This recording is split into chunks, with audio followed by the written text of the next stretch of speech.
Well, hello again.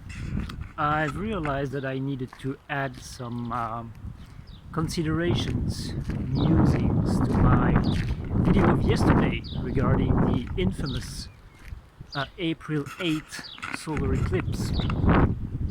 So, turns out even I am not infallible. Imagine that!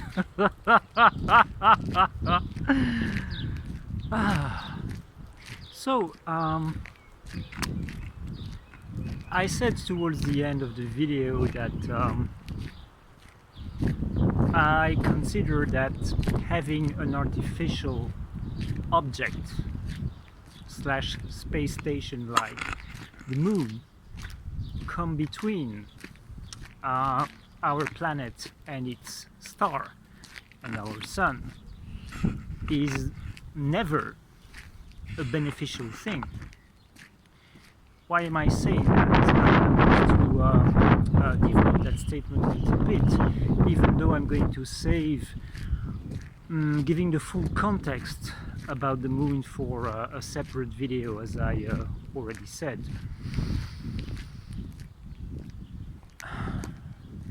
See, the Earth and the Sun are lovers. They are embodiments of the sacred masculine and the sacred feminine. And to get even more specific, the Earth is the embodiment of the universal mother as a planet, and the Sun is the embodiment of the universal father as a star.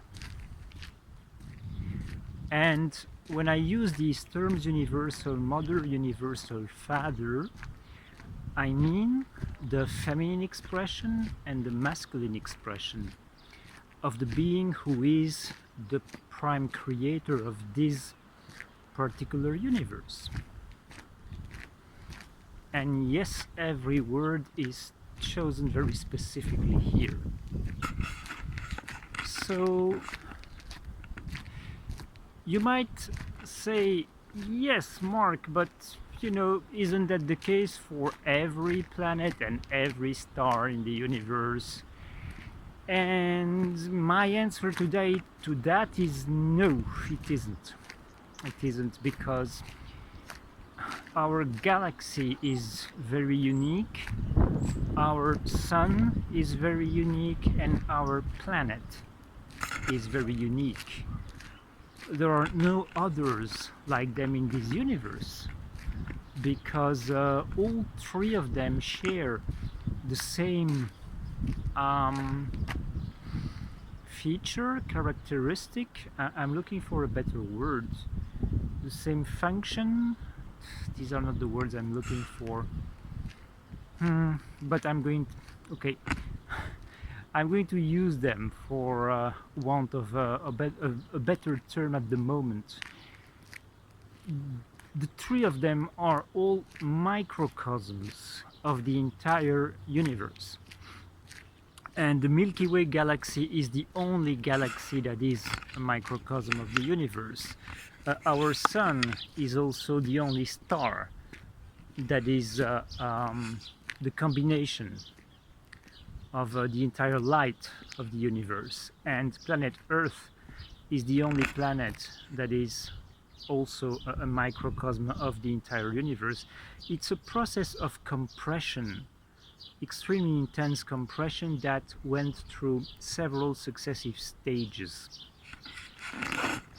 for reasons that I will explain in other videos. But my point here is that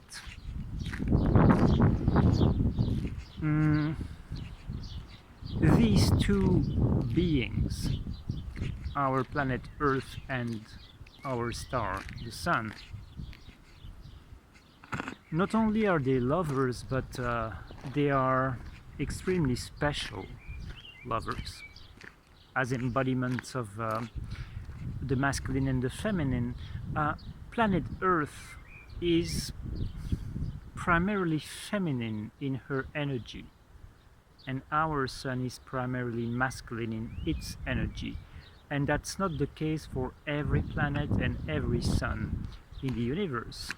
Many planets have a more masculine energy, and many stars have a more feminine energy, which might sound counterintuitive when it comes to stars, but it really is the case.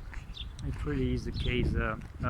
Sirius, for instance, the star Sirius has a more feminine energy. So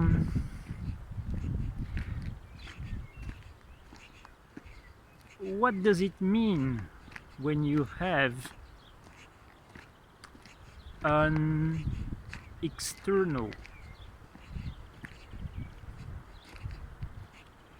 artificial object that is coming to place itself between these two, and so disrupt the continual exchanges of energies between them?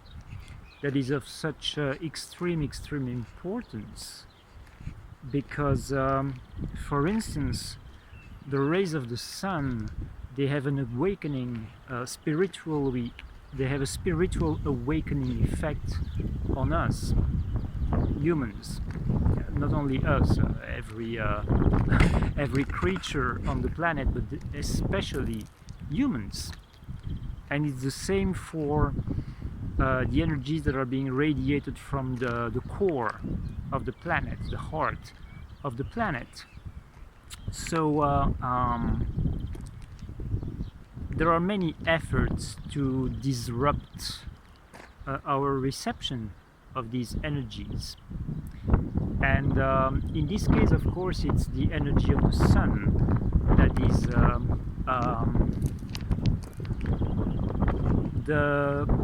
the focus here. And of course, one of the ways that is done is through chemtrails, artificial clouds.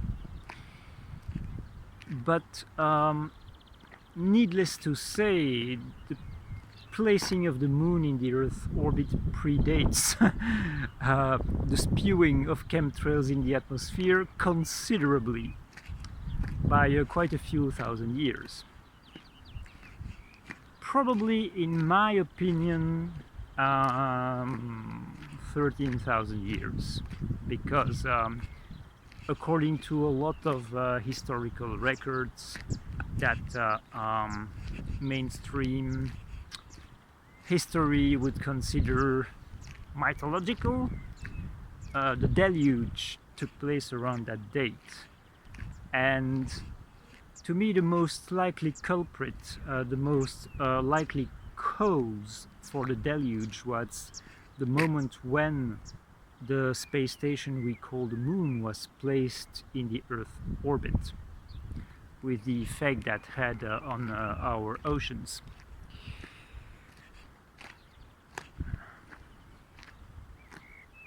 So we have something here that is like a usurping,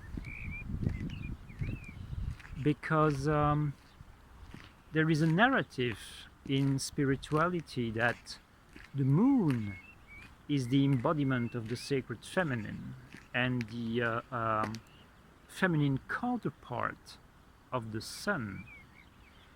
And that is a big fat lie. So there is also a lot of spiritual work that is being done, especially in what I can only call, and I don't wish to be offensive here, but I can only call the New Age religion. And I've been in the New Age religion, so I am not trying to offend people here or insult people. I'm certainly not despising people. I've been there, and it's not all negative, far from it. But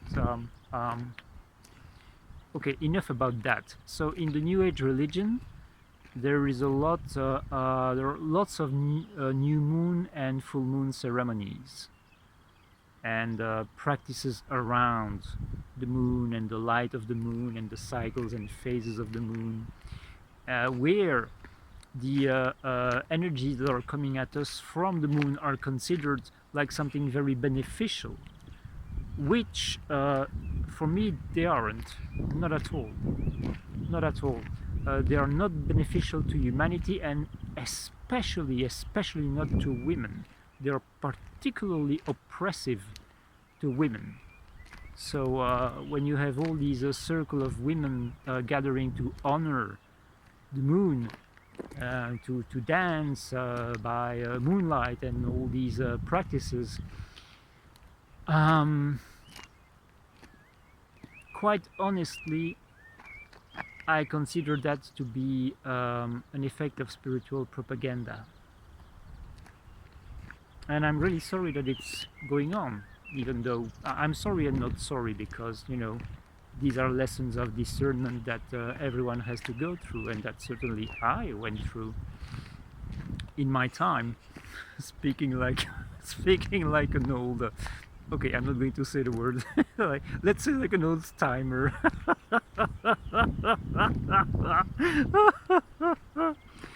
So my point being that the moon is definitely not something to worship, interesting choice of words, to worship.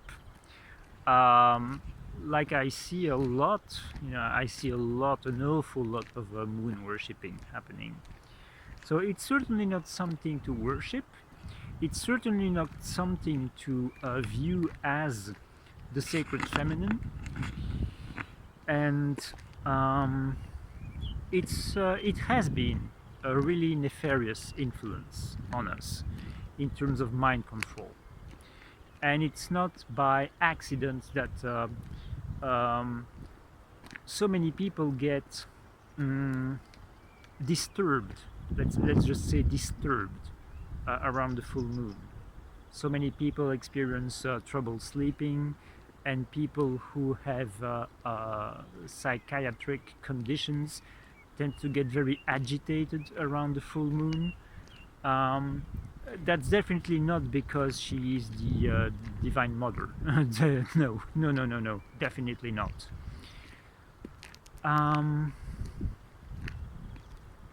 So I'm not a fan of the moon coming between the sun and the earth and casting its shadow on the planet, partially or sometimes completely blocking the rays of the sun. In this case, there is the psyop element that is present, where some really impressive initiatives are being taken in synchronization with that eclipse, like the relaunching of that evil that is CERN, and launching of these rockets which are in the atmosphere, with the name of APEP.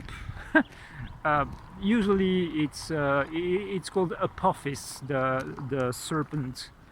In Egyptian lore, the serpent Apophis trying to devour the sun every night. As if as if you had the slightest chance. Yeah, you know, there was a period towards the end of the Roman Empire where the sun, certain spiritual movements, especially the Mitraic religion, were referring to the sun as Sol Invictus, meaning the unconquered sun. And yeah, it is unconquered, and even though many have come here and tried to impose themselves upon our sun, the earth has allowed herself to fall prey to the imposition to a certain extent in certain aspects of her being, but the sun hasn't. The sun hasn't and is not going to. So why was I saying that?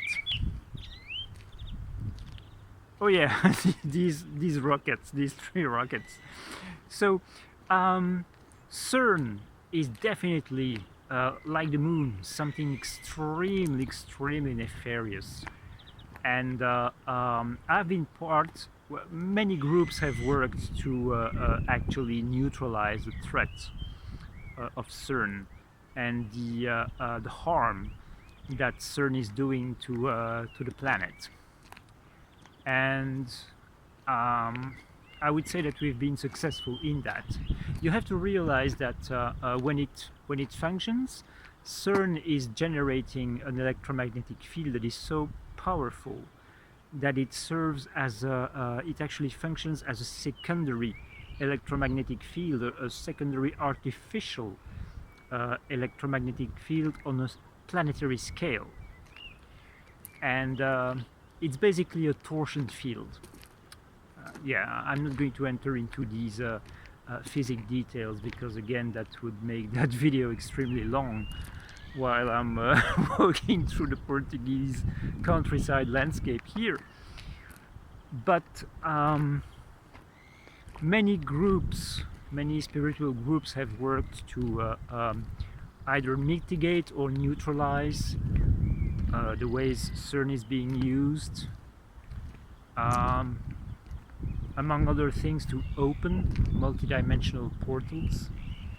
And I would say that we have been successful. We have been successful because when they close CERN for several years, it's not by accident. You know, you don't put so many billions of euros or dollars or pounds or whatever into a project and then just stop it for several years, several times, and continue to pay the hundreds and thousands of scientists and other staff members who are in these facilities to keep working. So of course they will always give you seemingly rational reasons for that, and you can believe them if you want, but I certainly don't. And now they're reopening CERN and launching these ridiculous rockets to basically instill fear and tell you that, ooh, they're up to something. What are they up to? As I was saying in the previous video, it's again one of the many versions of Operation Fear, and it's getting really old. Yeah, it's getting really old. It's almost at an end. You know, it's almost at an end. The fear-based control system is about to be dismantled, and the version of the forces of control that are coming to replace that old system will put in place a bliss-based control system instead of the fear-based one. It's going to be based on the bliss and awe and wonder. It's not going to last very long, you know, I would say probably 7 years or so, and then we'll move to something else, and we'll get out of any kind of control. I would say my estimate is by the early 40s. By the early 40s, we'll get out of any kind of tyranny once and for all. Okay, so I'm stopping here. I hope you found value in these considerations and in my benevolent efforts to bring you some perspective and some how would I say, some help to navigate the ocean of confusion and disinformation and propaganda that we are swimming in. So If you found value in this video, you know the drill. As any honest YouTuber, I ask you to please consider liking, sharing and subscribing to this channel. And I'll see you soon. If you want to see me again, I'll see you soon for another video. And in the meantime, I wish you all the best. Bye.